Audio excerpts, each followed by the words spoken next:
Ассаляму-алейкум, менің арнама қош келдіңіздер. Бүгін сіздермен өте дәмді сочный, мощный манты жасайтын боламыз. Бізге тартылған ет және пияз қажет болады. Мен етті алдын ала ет тартқыштан өткізіп алдым. Енді пияздарымызды жақсылап ұсақтап турап, үстінен салатын боламын.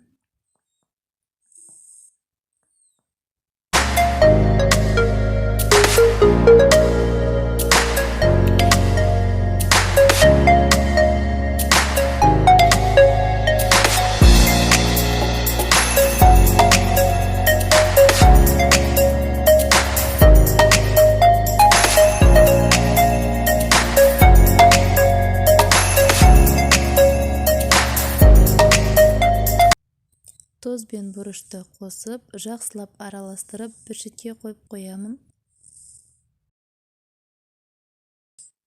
Енді қамырын дайындап алатын боламын. Таза ыдысқа 2 жұмыртқа, 2,5 кесе су құйып, тоз салып,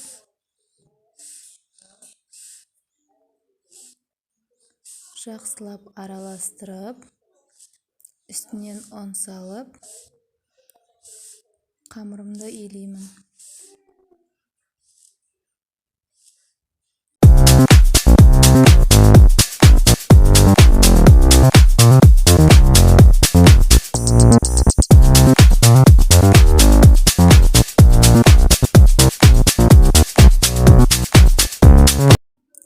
Қамырды жақсылап илеп алдым. Енді кішкене тұндырып қойып, жаятын боламын. Менде қамыр 3 бөлік болды.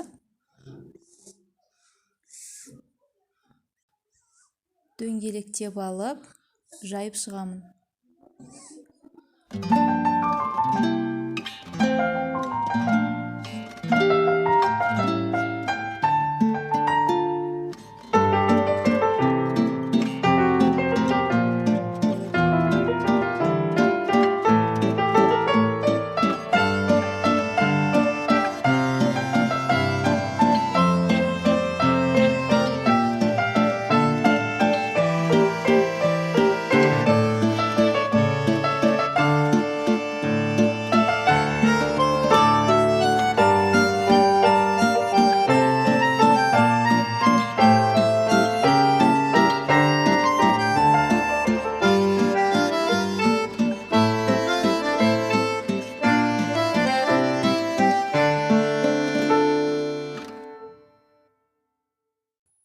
Қамырдың фигурная болып кеткеніне мән бермейміз. Менде бірінші қамырым осылай болады, қалғандары дөп-дөңгелек болады.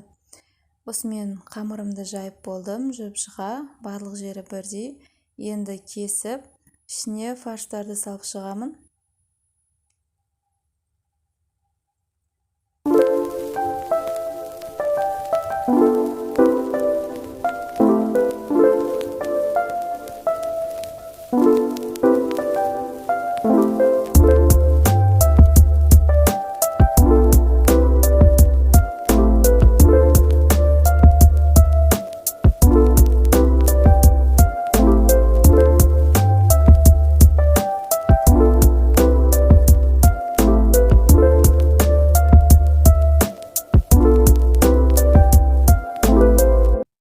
Мантілерді асықпай тез-тез түйіп аламын. Листті жақсылап майлап, мантілерді жайғастырып,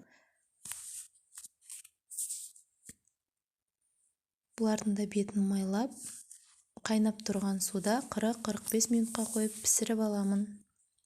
Осымен мантымыз дайын. Қалағаныңызша сәндеп, дастарханға ұсынсаңыз болады. Менің арнама тіркелмеген болсаңыз, міндетті түрде тіркеліп, лайк басып, комментарий қалдыруды ұмытпаңыз. Ас болсын.